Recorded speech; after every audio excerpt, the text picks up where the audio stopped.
3 eredienste die tweede moet begin. Ons het gisteraan die seën uitgespreek, ons is nou eintlik half in die middel van die erediens.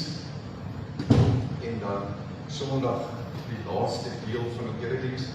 Daar is meer seëngroep en al daai dinge. Nou, vandag is Goeie Vrydag. En ons praat van Goeie Vrydag, maar elke keer as ek van Goeie Vrydag dink, dan is my hart in 'n beklemming.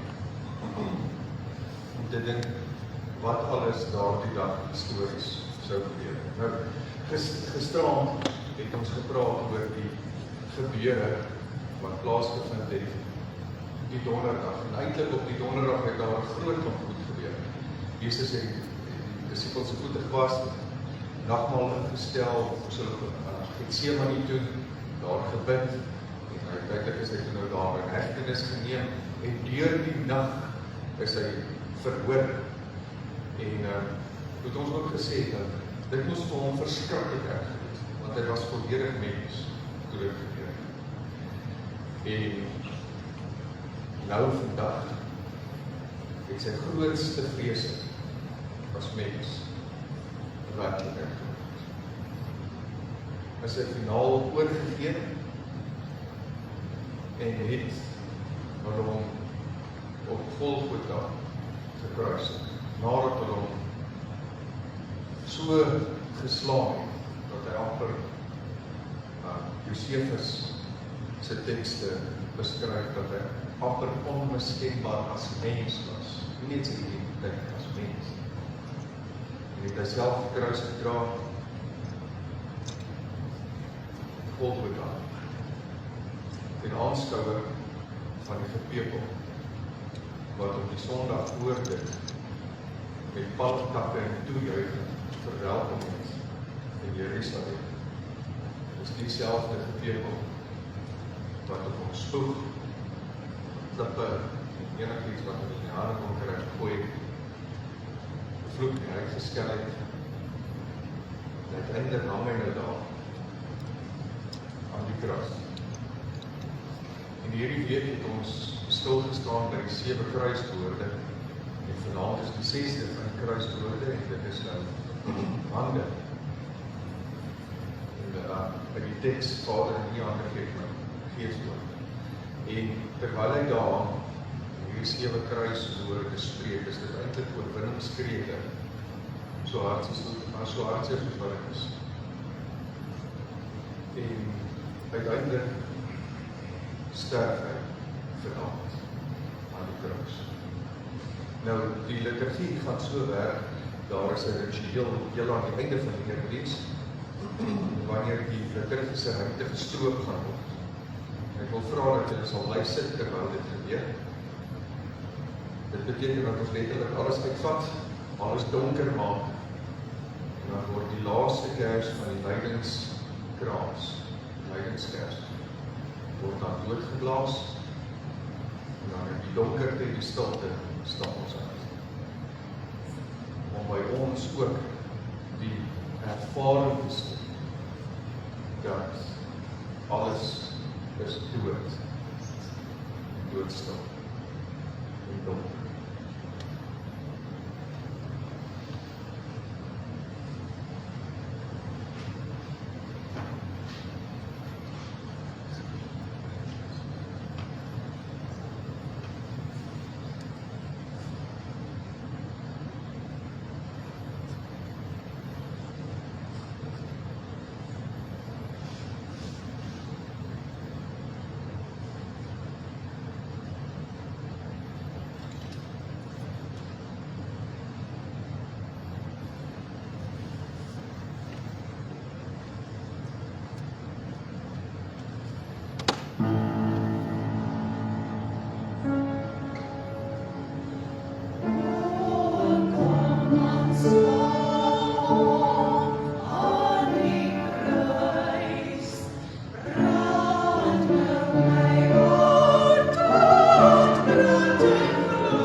En te midde van die slaap, te midde van die feit dat mense hom in 'n kruis vasbuig, spreek hy, Vader, vergeef hom.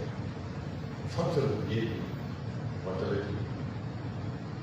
Terwyl hy daaraan tussen twee misdadigers, het een vir hom gevra, Here, onthou my, wanneer jy in die koninkryk kom, hy het gesê, voorwaar, ek sê vir jou, vandag sal jy saam met my in die paradys wees. En hy het opgekyk, sy verslae moeder oog gekyk, en toe Johannes, sy geliefde disipel, vir haar gesê, vrou, daar is die seun. Na hom gekyk en gesê, seun, daar is jou moeder. Net daarna beleef in die verlatenheid van God, die verwerping van mense, en roep hy uit, Elohim, Elohim, lema sabachthani. My God, waarom het U my verlaat? En omdat ons mens is en ons moet verstaan wat gebeur, het hy sodat die skrif vervul sou word gesê, ek het dors. Hulle is dit gesuur van 'n spons op 'n hieseltak die druk in teen sy mond. Terwyl dit sy keel brand, roep hy hard uit, Vader, in U hande gee ek my gees oor. Die skepping getuig, die aarde ruk, alles word donker, en uiteindelik sê hy, dit is dan, dit is volgende, en hy het sy gees oorgegee.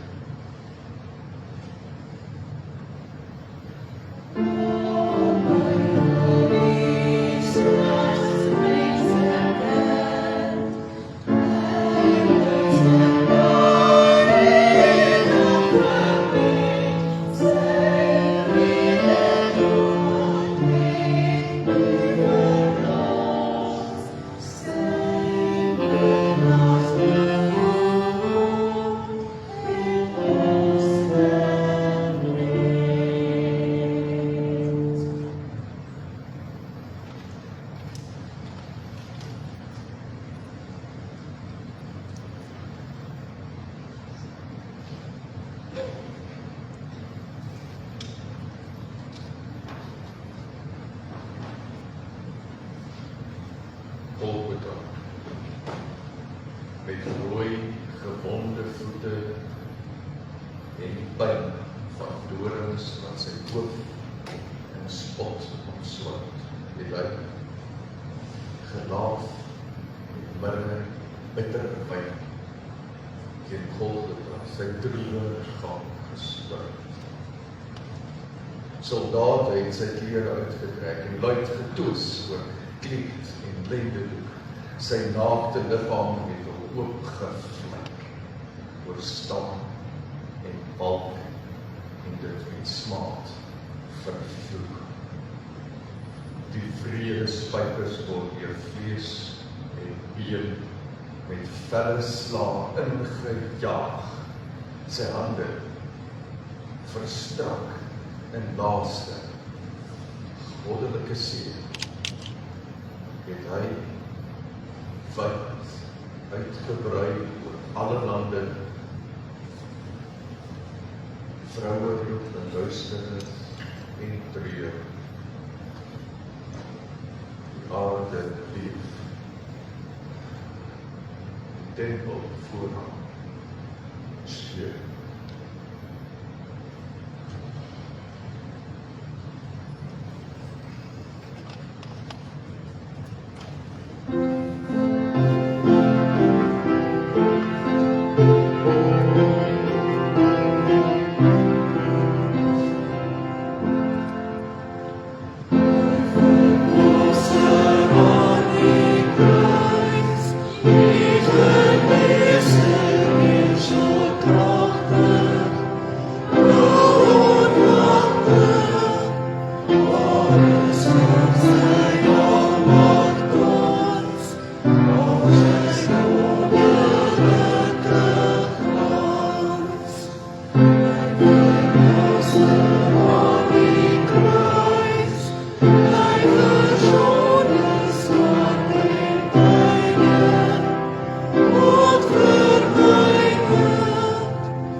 Here, U die een wat so aan die kruis uitgesperg hang.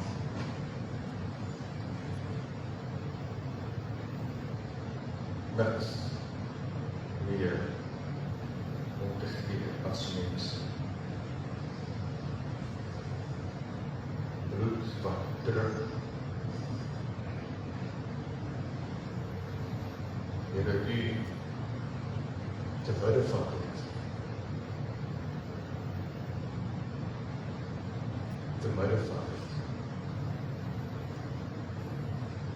Nooi ons om deur te smaak en hoor nog steeds te kom deel in die oorwinning wat daar behaal word. In die mensheid, Here, het U daar namens ons die woorde gespreek. En uiteindelik, Here, in ons plek alles gedra wat ons nooit sou kon doen.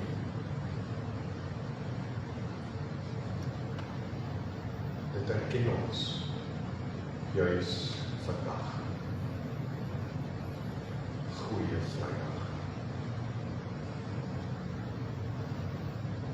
Here, ons raak stil wanneer ons besef dat dit wat U daar beleef het eintlik ons slaap was.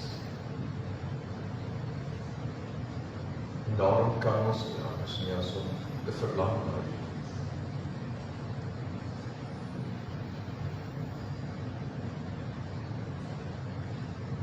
Ons gaan nou, Here, met die woord besig wees. Deel van ons verlang is dat wanneer ons dit doen, dat U self met ons kom praat.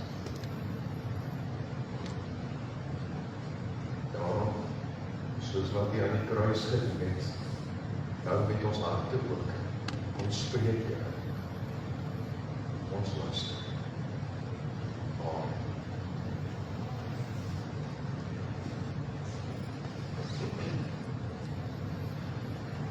Dit was ongeveer die 6de uur, duisternis en oor die hele aarde toegesak tot die eeuwigheid. Die son is verduister, en die voorhangsel in die heiligdom is in twee geskeur. Met 'n harde stem het Jesus uitgeroep: Vader, in u hande gee ek my gees oor. Nadat hy dit gesê het, is hy asem uitgeblaas. Die centurion het gesien wat gebeur het, en God geloof en gesê: waarlik, hierdie man was onskuldig.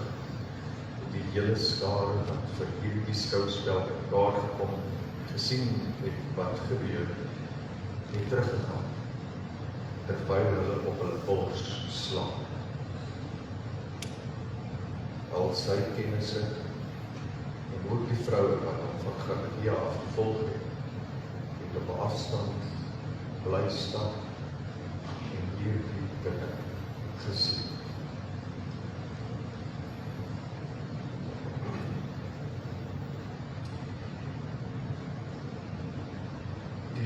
Daar's 'n tradisionele Joodse slaaptyd gebed wat van kleins af vir die kinders geleer word. En dit word gesentreer rondom die Joodse Shema Yisrael. En dit is beskou as die beskermingsgebed van die Jode. En eintlik het hierdie gebed drie aspekte. Die eerste aspek is natuurlik die Shema Yisrael, wat die kerngebed is. En die kinders word van kleins af geleer om die eerste deel te resiteer, op te sê: Shema Yisrael, Adonai Eloheinu, Adonai Echad. Wat beteken: hoor, o Israel, die Here ons God, die Here is een. En daarna die tweede vers: Baruch Shem Kavod Meluchta Leolam Vahet. Geseënd is die naam van sy heerlike koninkryk vir ewig en altyd. En hierdie gedeelte, hierdie kern van die gebed, is die eerste deel van die drie, wat natuurlik deel vorm van die ritueel, die tradisie van elke Joodse gesin, elke aand. Dis 'n slaaptyd ritueel. En deel van die ritueel, wanneer hulle hierdie eerste twee verse gesê het, dan sê hulle gewoonlik, of dan bid hulle gewoonlik vir die eerste vir vergifnis. Beide aan hulle eie, sowel as vir vergifnis aan die wat hulle te nagekom het deur die dag. Met ander woorde, hulle bid vir vergifnis en spreek dan oor vergifnis uit. Dan volg dit op die volgende gedeelte waar hulle bid vir beskerming.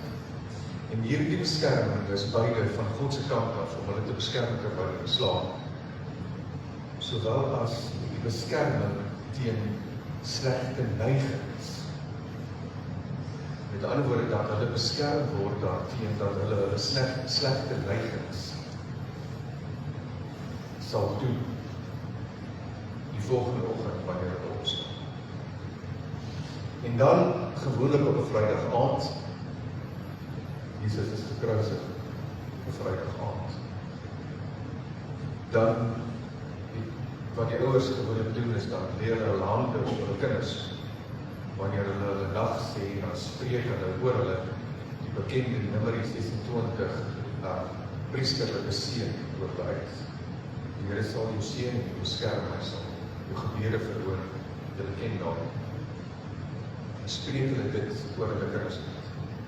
En dis die laaste ding wat gebeur voordat hulle die ligte afsit en hulle dan gaan slaap. Hoekom doen hulle dit? Dis natuurlik in gehoorsaamheid aan Deuteronomium hoofstuk 6 vers 7, die gebod dat jy aan jou kinders, hulle kinders en aan almal anders die wette van God moet leer. Of jy slaap, of jy opstaan, of jy thuis is en of jy op reis is. En wanneer hulle hierdie gebed aanbid, en hulle doen dit aan die hand van die gehoorsaamheid aan hierdie gebod, dan eien hulle God se veiligheid aan hulle self. Dit is soos 'n geestelike skild wat hulle dan rondom hulle self oprig. So glo ek. En omdat hierdie 'n routine is, 'n daaglikse routine, en elke Vrydag is 'n routine, skep dit by hulle hierdie voorstelbaarheid van die einde van die dag, wat natuurlik 'n stuk sekuriteit by hulle kom vestig. Hulle weet, dit is nou veilig in God se hande. En dan sit hulle die lig aan. Wanneer Jesus aan die kruis hang en sterf, hy sê, Vader, in U hande gee ek my gees oor. En is dit wat hy doen. Hy bid die slaaptyd gebed vir sy gesin. Vir ons.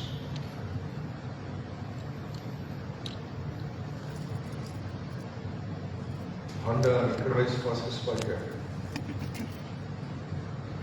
Dink hy nog steeds aan ons. Bid hy beskermingsgebed vir ons.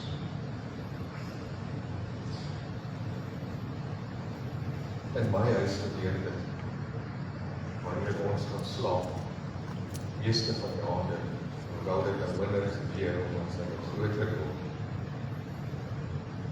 Nadat ons nou by haar gesit het, by Janka, en sy kan slaap geraak, dan so, wanneer ons ook nou net in die bed is, en ons daar kan slaap, dan hoor ons die voetstappe,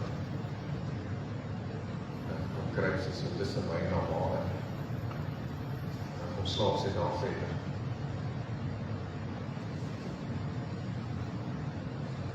En ek stel myself voor, dat wanneer Jesus daai gebed bid en dit uitspreek oor ons aan die kruis, dan is dit soos Jesus wat dan die dood finaal verander in slaaptyd.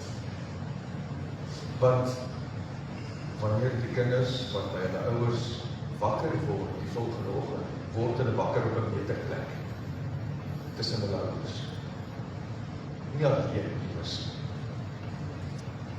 Hulle word wakker by hulle ouers. As sekuriteit.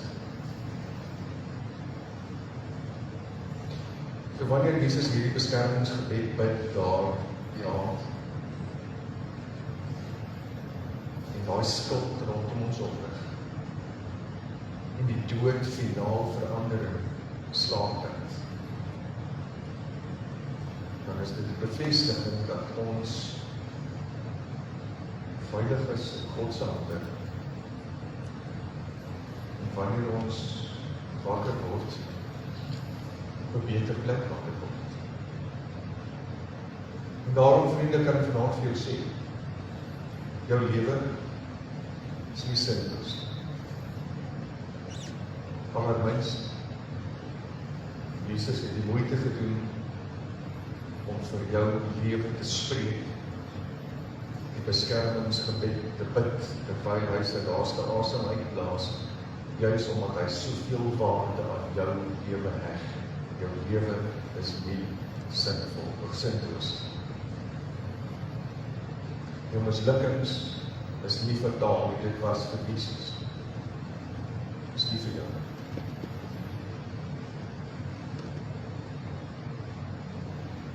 En daai gebed is gebid. En daarom is jou laaste asem die finaal.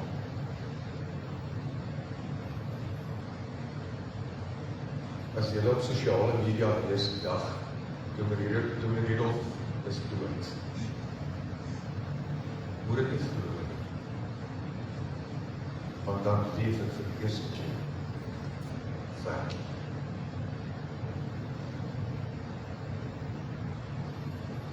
Herman Kolberger, 'n bekende Duitse predikant, toe hy op sy sterfbed lê, vra sy dogtertjie vir hom of hy bang is. Hy antwoord haar: "Nee my kind, vir my is die dood lankal reeds verby. Ek het mos lankal saam met Christus aan die kruis gesterf." Dit was sy laaste woord.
kruis van Jesus. Hoe sal ons kan hande vou en swyg, want daar was 'n houtkruis. My redder aan 'n houtkruis vasgeslaan. Ja, daar was 'n houtkruis, en daarom sal ek sing. Wie sal my kan stil? Wie sal my gitaar se snaar afbreek? Wie sal my kan doodmaak? As my voete dans, wil los, wil breek, want daar was 'n houtkruis. Ja, redder aan 'n houtkruis vasgeslaan. Ja, daar was 'n houtkruis, en daarom sal ek sing. Ek vra nie hoe jy voel nie, as gevoelens hoegenaamd die besluite kon raak, dan was daar nooit die pyn nie. Toe die spykers deur die bloed daar die houtkruis kraak. Ja, daar was 'n houtkruis. My Jesus aan 'n houtkruis vasgeslaan. Ja, daar was 'n houtkruis, en daarom sal ek sing. Ja, daar was 'n houtkruis. My Jesus aan 'n houtkruis vasgeslaan. Ja, daar was 'n houtkruis, en daarom sal ek sing.